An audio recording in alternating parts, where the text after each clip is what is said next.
اس پر ریاستی forces, security ایجنسیوں، سرکاری ڈیتھ اسکواڈ، ریاستی سرپرستی میں جاری جرائم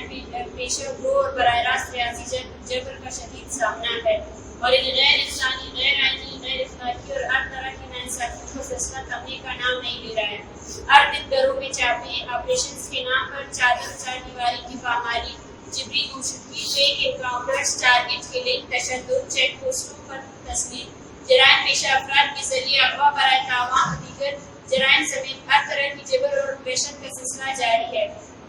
ریاستی تشددانہ پالیسیوں کی وجہ سے اس وقت بلوچستان میں ایک غیر یقینی صورتحال جنم لے چکی ہے، جس سے بلوچستان کا گھر متاثر ہے۔ ریاستی مظالم کے خلاف بلوچستان بھر میں احتجاج اور مظاہرے جاری ہیں، لیکن بلوچستان کے حوالے سے عدالت، عدلیہ سے لے کر میڈیا تک سب کچھ سام سن گئی ہے۔ آج کی پریس کانفرنس کا مقصد ماہ جولائی میں ریاستی جرائم اور بلوچستان میں جاری انسانی حقوق کی سنگین خلاف ورزیوں کی رپورٹ آپ کے سامنے پیش کرنا ہے۔ مجموعی طور پر اس مہینے 43 سے زائد افراد کو جبری طور پر گمشدگی کا نشانہ بنایا گیا، جبکہ 6 سے زائد افراد کی مسب شدہ لاشیں برآمد ہوئی۔ اس کے علاوہ چاپی میں نام یاد جرگے قیادت ایک خاتون کا قتل، بڑھ میں ڈیتھ اسکواڈز کا فورسز کی سرپرستی میں بدنامزدگی، قتل و غارت گیری اور عالیہ جنوبٹ کے لوگوں پر خیر برسانا، بزدار میں طلبہ پر پولیس فورس کا استعمال، کراچی کے مختلف علاقوں میں آئے دن آپریشن کی چاکسر میں لوگوں کی زندگیوں کو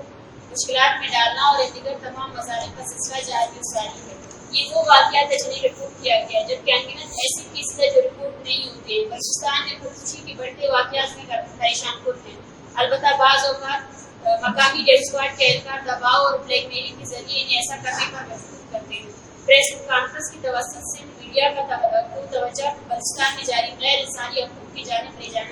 لے آنا چاہتے ہیں، اور حکومت متعلقہ اداروں سے مطالبہ کرتے ہیں کہ اگر بلوچستان کے مسئلے پر پرامن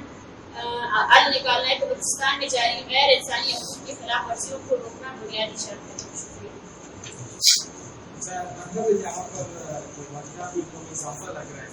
ایک بس جماعت کی سربراہ کی سربراہی نے کچھ کمیٹیاں بنی جو ہے اس حوالے سے اچھا ظاہر کیا گیا کہ اب واقعات میں کمی ہوگی، اس کے بعد کوئی اضافہ دیکھنے میں آ رہا ہے، کیا کہیں گے؟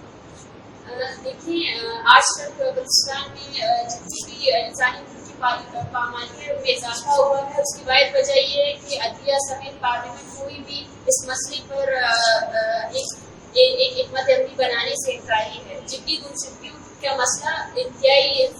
ایک المیہ بن چکا ہے۔ اس پر اگر ہم کہیں کہ کوئی بھی سیاسی جماعت اگر 4 لاپتہ افراد رہا ہو جاتے ہیں تو اس پر خوشی کا اظہار کرنے کے بجائے ہم سب کا مقصد یہ ہونا چاہیے کہ جبری گمشدگیوں کو قانوناً جرم قرار دیا جائے، بلکہ اس کے برعکس اب ہم دیکھتے ہیں کہ پارلیمنٹ میں ایک ایسا بل منظور ہوا ہے جس سے جبری گمشدگی کو باقاعدہ طور پر ایک قانونی جواز بنا کر لایا گیا ہے، اور سیکورٹی ایکٹ کے تحت جو ہے نا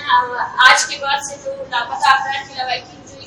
سیاسی طور پر جدوجہد کر رہے ہیں ان کی سیاسی جدوجہد کا راستہ بھی روک دیا گیا ہے۔ تو یہ ایک ایسا مسئلہ ہے جس پر حل کی ضرورت ہے، اور یہ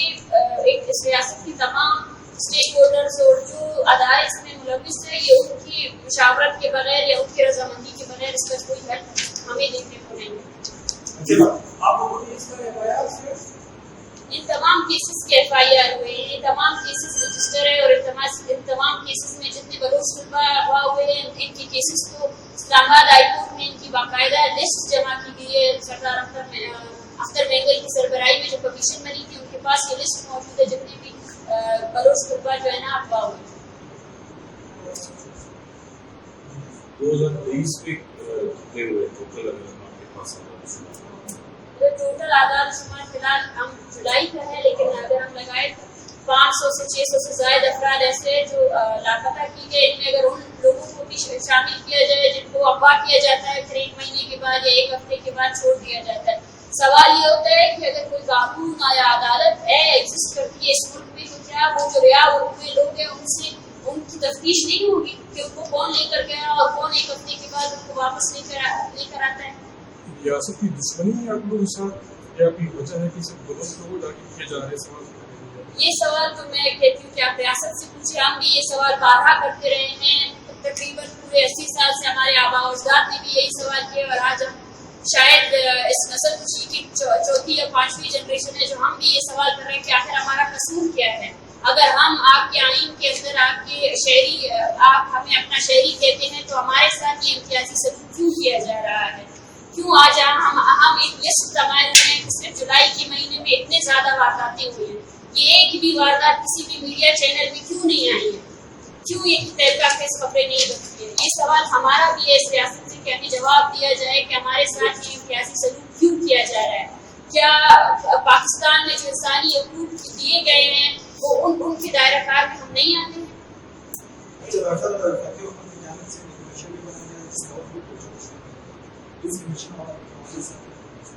دیکھیے کمیشن کا وقت کوئٹہ تشریف لایا, اس کمیشن کا دائرہ کار شاید بلوچ طلبا کے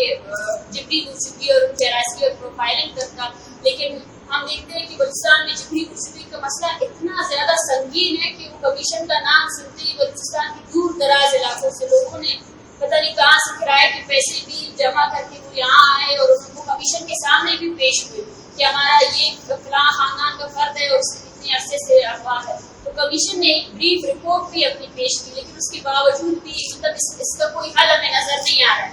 اس پر کارروائی کیسے ہوگی؟ کیسے آپ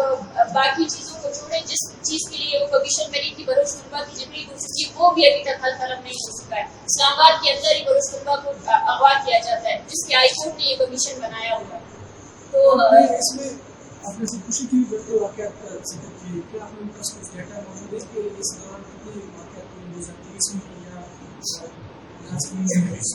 اس کی ہم نے 2020 کے جتنے بھی ہمارے واقعات ہیں ہم نے اپنے جو ایسی لوگ اس پہ ہم نے متواتر طور پر ان کو شائع کیا ہوا ہے, لیکن ہمارے پاس جو ڈیٹا ہے وہ شاید ابھی میں آپ کو نہیں دے سکتی. ایسے کیسز ہیں جن کو ہم فالو کر رہے ہیں, جیسے آوارہ سے خاتون